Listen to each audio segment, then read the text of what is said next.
Amen. I love this church. It's a diverse church, isn't it? Look around you. We have all sorts of different people doing all sorts of different jobs. We have some shepherds in our church. Ewan and Phil and Stephen. Look at that. Isn't that a great photo? Well, last month I spent a day with Shepherd Ewan out on his farm at lambing time, and we had a great day together.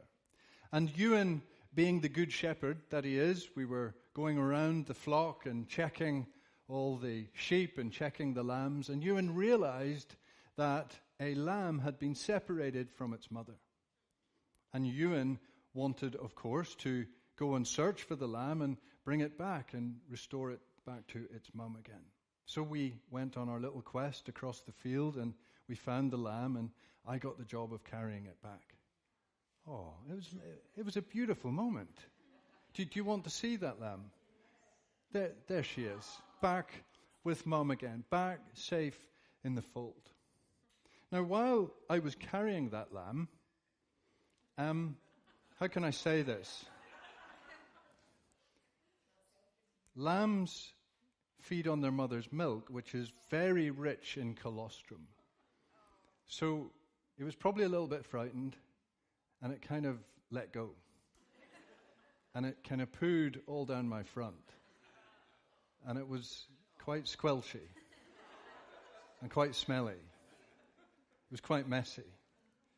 Ewan laughed. He thought it was very funny. But in doing that, it reminded me of the heart of Jesus. Are our lives not a little bit messy? And yet he goes after us. Because the Bible says that we all, like sheep, have gone astray. We all need a savior. We all need a rescuer. We all need a good shepherd. And we have one. Jesus, who died on a cross for us to save us. To save us from our enemies of sin, of Satan, and of death. How amazing is that? He is the good shepherd. And he's also saving us in a very real and practical way. As we face the challenges of life, as we live in a culture which is constantly trying to pull us in a different direction and pull us away from the things of God. And so it's with that thought, we're coming into a new series, Kingdom or Culture. How do we live with Jesus as King in a culture that worships personal freedom? Kingdom or culture? And what we're going to be doing is looking at the book of 1 Samuel, and we're going to explore something of the life of King David. So we're going to go there now. 1 Samuel chapter 16, starting at verse 1. So let's just read this passage. If you've got your books or your phones or your gadgets or whatever that is, then perhaps you want to follow along. The Lord said to Samuel, "How long will you mourn for Saul, since I have rejected him as king over Israel?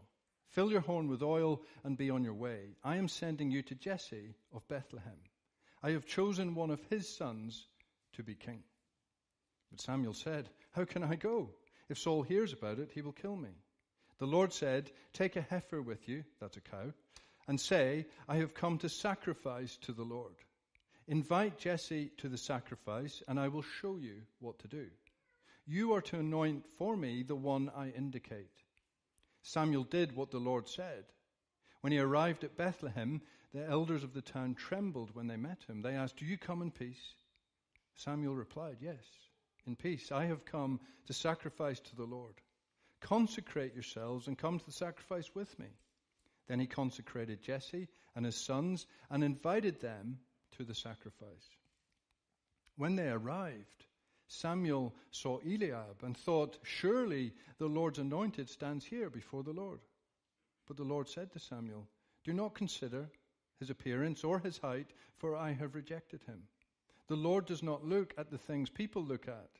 People look at the outward appearance, but the Lord looks at the heart." Then Jesse called Abinadab and had him pass in front of Samuel. But Samuel said, "The Lord has not chosen this one either." Jesse then had Shammah pass by. But Samuel said, "Nor has the Lord chosen this one." Jesse had 7 of his sons pass before Samuel, but Samuel said to him, "The Lord has not chosen these." So he asked Jesse, "Are these all the sons you have?" "Well, they're still the youngest," Jesse answered. "He's tending the sheep." Samuel said, "Send for him. We will not sit down until he arrives." So he sent for him and had him brought in. He was glowing with health and had a fine appearance and handsome features. Then the Lord said, "Rise and anoint him. This is the one." So Samuel took the horn of oil and anointed him in the presence of his brothers. And from that day on, the Spirit of the Lord came powerfully upon David. Backdrop. Israel wanted a king to be like the other nations. Big mistake. God had previously said to Israel, I've chosen you. You are my people. I want you to be separate so that you point others to me. Instead, Israel wanted to dilute themselves and make themselves like the other nations. There's a challenge there for us.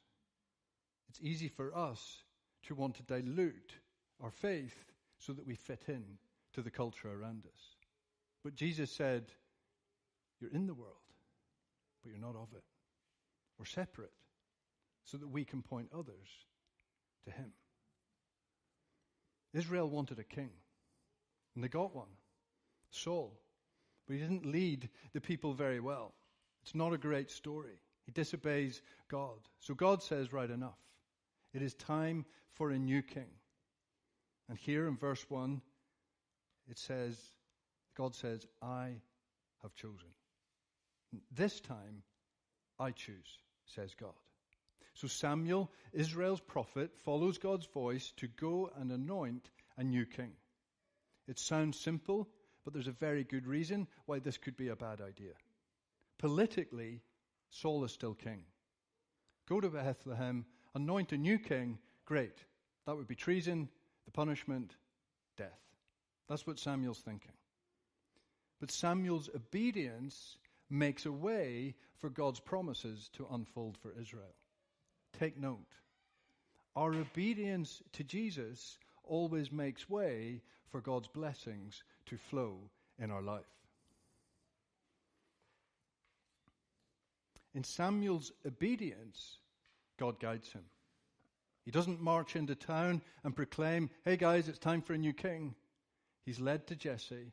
He says, "Gather the family. Let's have a meal. We're going to have a worship gathering."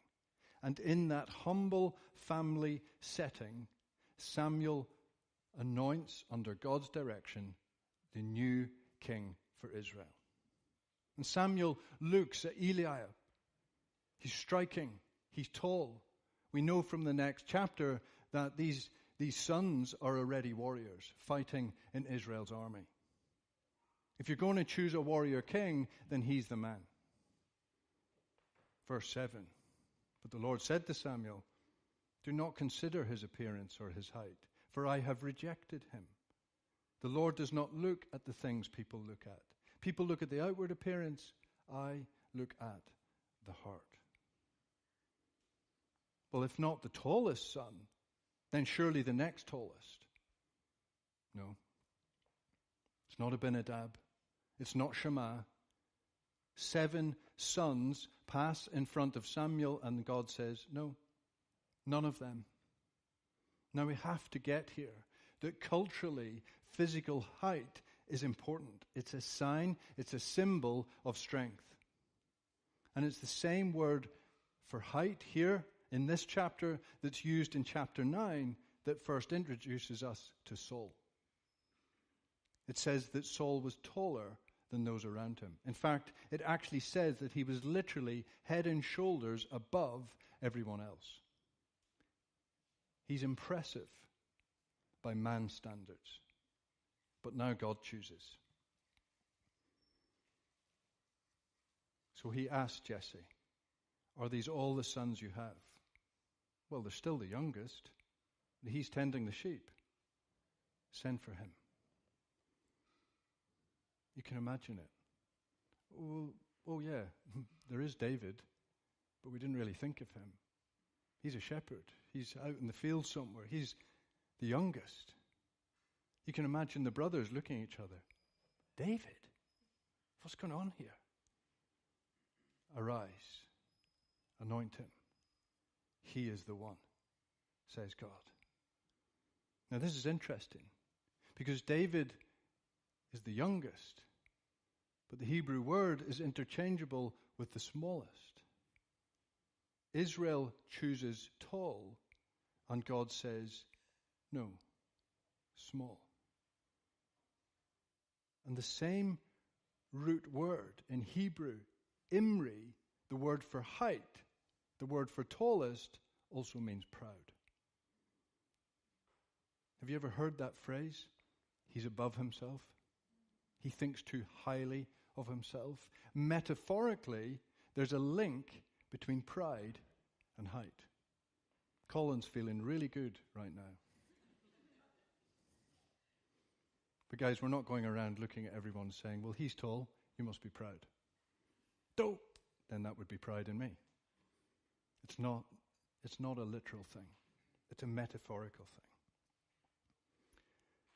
Samuel, Jesse, the brothers, they're thinking tall. They're thinking who looks impressive. And God says, no, small, humble. You see, God uses the unlikely. If you had said to me 15 years ago that I would potentially be a church leader and plant a church, I would have laughed at you. Me? Unqualified? I couldn't do that. That's what I would have said to you.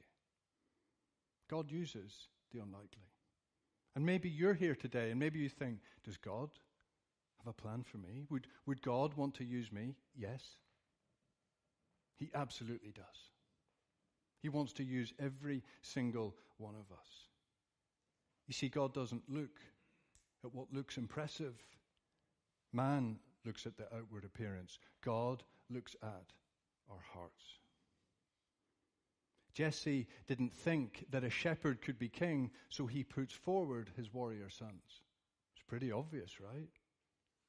But a shepherd king is exactly what God wanted. God's people thought that they needed a warrior king, but what they needed was a shepherd king who was also a warrior. And so David, the shepherd boy from Bethlehem, becomes the greatest Old Testament king. Under his reign, the nation of Israel expands, flourishes, bears fruit like never before. Great. So where do we go with this? How do we apply this to our lives? Well, we have to do a little bit more digging. As we track the journey, the history of Israel after this, we can see that under David's reign, Israel did indeed peak, but then it goes downhill. Then it regresses. And the leaders disobeyed God, and God refers to them as shepherds who do not lead well. You can see that through the books like Jeremiah and Ezekiel. But the prophets, all throughout the Old Testament, are saying, God is sending a new shepherd king. Like this prophecy in Ezekiel 34, verse 23, says this, I will place over them one shepherd, my servant David, and he will tend them. He will tend them and be their shepherd. Well, that's interesting, because guess what? David is already dead. So what's it talking about? Sending David again? Is he coming back from the grave? You see, we have to get it all the time that the Old Testament is pointing us to the New Testament. This is real history. In real time, God was outworking his plans for Israel, but it was never just that. David, the shepherd king, is a foretaste of the ultimate shepherd king, King Jesus. What's this passage all about? It's all about Jesus. Scripture always points us to Jesus. Bethlehem, until David, was an unheard of, insignificant place. But here's a prophecy in Micah 5:2. But you, Bethlehem, though you are small among the clans of Judah, out of you will come for me one who will be ruler over Israel. The same prophecy that's used in Matthew 2 to introduce us to Jesus. David was born where? Bethlehem. Where was Jesus born? Come on. I was panicking there. Israel is looking for a tall warrior. And God says, no. I choose David. I choose small. I choose humble. I choose the shepherd. I choose the unlikely, just like Jesus. And Isaiah 53, Scripture tells us that Jesus would have no beauty, no majesty outwardly to attract us towards him. Jesus outwardly doesn't look very kingly. He doesn't look like the Messiah that the people are looking for. And God says he's the one. Jesse and the brothers. David? A shepherd? And God says a shepherd is exactly who I have chosen, because that is exactly who my people need. And you see, God had been telling his people for hundreds and hundreds of years that the shepherd king would be the Messiah. At the feeding of the 5,000, Mark 6, look at this. When Jesus landed and saw a large crowd, he had compassion on them because they were like sheep without a shepherd. Intro, Jesus, the shepherd king. David, the shepherd king, is a foretaste, a glimpse of the ultimate shepherd king, Jesus. So what kind of a shepherd was David? Well, if I jump forward into 1 Samuel 17, when David offers to fight Goliath. Now, we're not going to dwell on this. We will get to this passage in a couple of weeks' time. But look at this, chapter 17, verse 34. But David said to Saul, your servant has been keeping his father's sheep. When a lion or a bear came and carried off a sheep from the flock, I went after it and struck it and rescued the sheep from its mouth. When it turned on me, I seized it by its hair, struck it, and killed it. Your servant has killed both the lion and the bear. This uncircumcised Philistine will just be like one of them. He might be small, but he's a scrappy little fellow. I mean, would you want to mess with David? Can you imagine it? A lion? A bear? How did your day go, David? All right. Took out a lion or two. I mean, that's pretty impressive. He didn't have a rifle. Hand-to-hand combat with a lion or a bear. That's what David was like. He's the good shepherd who's willing to die to protect his sheep. Who was David pointing to? Jesus. He's revealing our ultimate need of a shepherd king. And in John 10, it's answered. Because Jesus says this, I am the good shepherd. The good shepherd lays down his life for his sheep. What kind of a shepherd is Jesus? The shepherd king that lays down his life for his sheep, for us, by giving up his life, by dying on a cross, just like that one. And we are saved as a result. Luke 15, Jesus told this story. Suppose one of you has 100 sheep and loses one of them? Doesn't he leave the 99 in the open country and go after the lost sheep until he finds it? And when he finds it, he joyfully puts it on his shoulders and goes home. Then he calls his friends and neighbors together and says, "Rejoice with me, I have found my lost sheep." What sensible shepherd leaves 99 and goes after the one? Jesus does. The one. That would be you. That would be me. The one.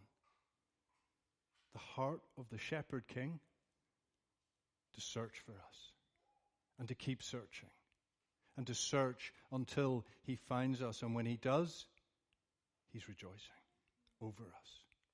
That's the heart of Jesus. That is the heart of the shepherd king. When I was 18, my best friend and I thought it would be a good idea to have a spur-of-the-moment road trip. So we planned it late one night that we would set off early the next morning. We both like cars, we both like fast cars, and we both like driving too fast. My friend was driving, I was in the passenger seat, and I was in no way discouraging him from driving fast. He lost control of the car in a corner, smashed into an Armco barrier, car flipped on its side. I had to crawl out of the mangled wreck out the driver's side. I was unhurt. Both of us were. I later discovered that at the exact time, minute before that impact, my mum, my dear mum, was woken up and suddenly felt that God was saying to her, "You need to pray for Michael's protection." God, in his grace, saved me. Maybe he had some stuff for me to do. But when the police at that accident scene, if that car had been a foot that way, you wouldn't have been getting out of that. Amazing, eh? But Jesus saves us in a continual sense. He's the ultimate shepherd king. Jesus also said this in John 10. "I am the good shepherd. I know my sheep, and my sheep know my voice." Do you know his voice? In biblical times, they didn't herd sheep with dogs. They didn't frighten them like Ewan does. They knew his voice. And the shepherd called to them, and the sheep would follow. And he would lead them to the best pasture. And the sheep knew his voice, and they knew that if they followed his leading, then he had the best for them. That's how it worked. And that's what Jesus is meaning here. He calls us, and he leads us to the very best. Jesus wants to protect and nurture and guide us. He's the good shepherd. But you see, it's about knowing him. It's about knowing his voice. It's about us being rooted in the heart of the shepherd king. What kind of a shepherd was David? Look at this. Psalm 23. Undoubtedly the best known psalm in the whole of the Bible. That's probably given comfort to hundreds of thousands of people all around the world. But David wrote it. "The Lord is my shepherd. I lack nothing. He makes me lie down in green pastures. He leads me beside quiet waters. He refreshes my soul. He guides me along the right paths for his name's sake. Even though I walk through the darkest valley, I will fear no evil, for you are with me." Some of you will be very familiar with those words.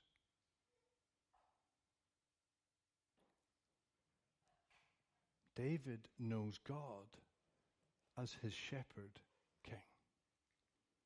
He knows God as his protector, his provider, his comforter. If David lacks, he goes to God. If David needs refreshing, he goes to God. That's the heart of David.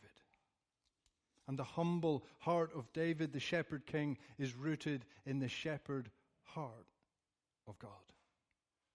And who does David point us to? Jesus. Sheep are not the cleverest animal in the world. They have a tendency to bleat. They have a tendency to wander. But we all, like sheep, have gone astray. So do we. And so often, we try to do it our way. Instead of kingdom, we choose culture. But the good shepherd, the good king, offers the best pasture, true life. He cares for us, provides for us, defends us, and we can know his voice. He saves us from all that culture is throwing at us, the culture in which you and I live in every day.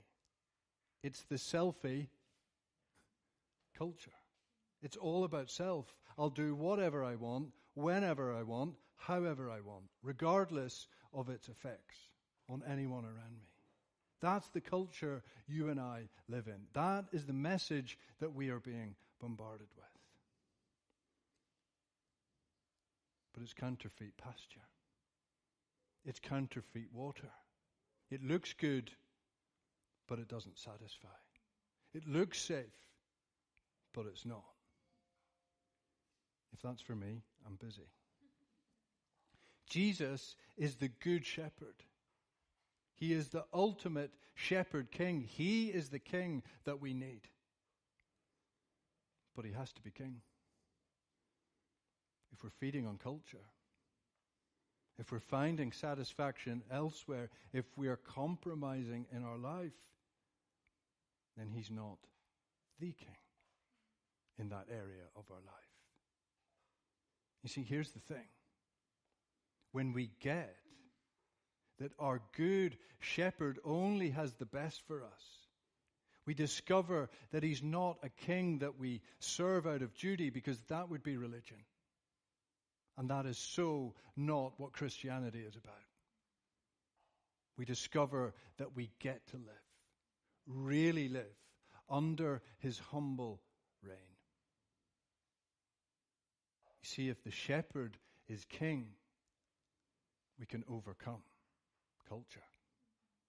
If the shepherd is king, we can overcome culture. I'm coming into land. In closing, I want to just relook at Psalm 23. Because I think there are some challenges here of where we can go with this, of what we can actually do with this to apply it into our lives. We so don't want to preach on a Sunday and we go home and say, okay, we want this to apply to our lives on Monday, Tuesday, Wednesday, Thursday, Friday, and Saturday, just in case you were wondering. The Lord is my shepherd. Is he? Do you know Jesus? Because you can. He's longing for you to come into a loving relationship with him. You could do that today. He's only a prayer away. And maybe you are a Christian, but let me ask you, is he your shepherd? Right now, do you know his care and his provision and his protection? I lack nothing. Are we looking to culture to feed us? Is there lack? Or are we going to Jesus? Is he our provider? He makes me lie down in green pastures.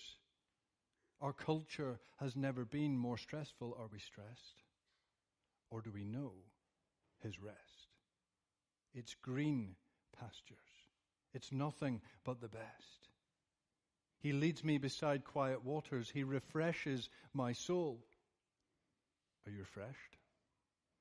Do you know his life-giving Spirit?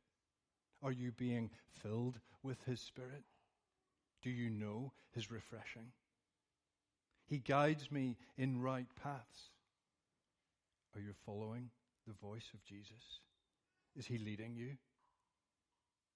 Or is culture leading you? Even though I walk through the darkest valley, I will fear no evil. As we've been saying, we enjoy him on the mountaintop, but we get to know him in the valley. What are you facing? He's the shepherd king. We're on the winning side. Do you realize that? Are you letting him be your protector, be your provider? Are you standing firm in faith in his victory, that we are overcomers? So let's examine our hearts. Kingdom or culture? If the shepherd is king, we overcome culture. Is there an area of our life where we maybe need to tweak and adjust and let Jesus be king? Is there an area of our life where we've perhaps been compromising? Maybe we've wandered away. Do we need to let Jesus, the Good Shepherd, lovingly draw us back and bring us back to him? Jesus is the Good Shepherd. He's the Shepherd King.